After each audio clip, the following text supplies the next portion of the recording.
एक राजा था।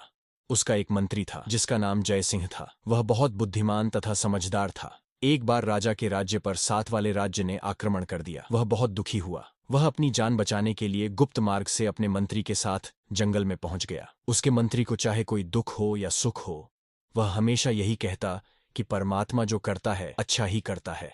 परंतु राजा को यह बात अच्छी ना लगती, इसलिए जब भी वह मंत्री के मुख से यह बात सुनता तो जल भुन जाता।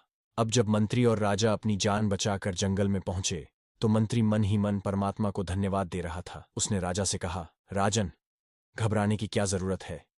ईश्वर पर भरोसा रखो, वह जो भी करता है अच्छा ही करता है। हमारी पराजय का कोई भेद होगा जो हमें अभी तक पता नहीं चल रहा है। राजा इस आशापूर्ण उत्तर से जल भुन गया। उसने मंत्री से कहा, तुम्हारा परमात्मा कितना निर्दयी है। उसने मेरा राजपाट, ताज, तख्त सभी कुछ मुझसे छीन लिया। बातें करते काफी समय बीत गया। अंधेरा छाने लगा और फिर वर्षा भी होने लगी।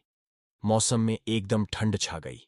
उन्हें सर्दी पीड़ा दे रही थी। उन्होंने आग जलाई, परंतु बौछार के साथ ही वह भी बुझ गई। तभी राजा फिर भड़क कर मंत्री से कहा, तुम्हारा भगवान कितना निर्दयी है, उसे हम पर जरा भी तरस नहीं आता। इतने में उन्हें घोड़ों के टापों का स्वर सुनाई दिया।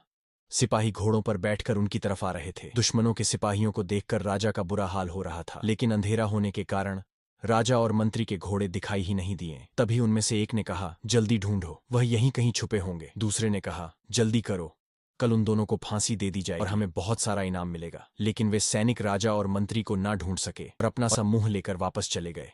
इस तरह राजा और मंत्री की जान बच गई। तभी मंत्री ने राजा से कहा, महाराज, अब तो आपको ईश्वर पर भरोसा हो गया होगा कि परमात्मा जो भी करता है अच्छा ही करता है। यदि भगवान की कृपा से वर्षा न होती तो सिपाही आग की रोशनी में हमें ढूंढ लेते और कल हमें फांसी हो जाती। अब राजा अपने समझदार भक्त मंत्री की बातें सुनकर बहुत प्रभावित हुआ। अब उसे परमात्मा पर विश्वास हो गया। उधर उसके राज्य में अचानक प्राकृतिक आपदाएं आईं। राजमहल में बैठा दुश्मन राजा महल के मलबे में दबकर ही मर गया। चारों ओर हाहाकार मच गई।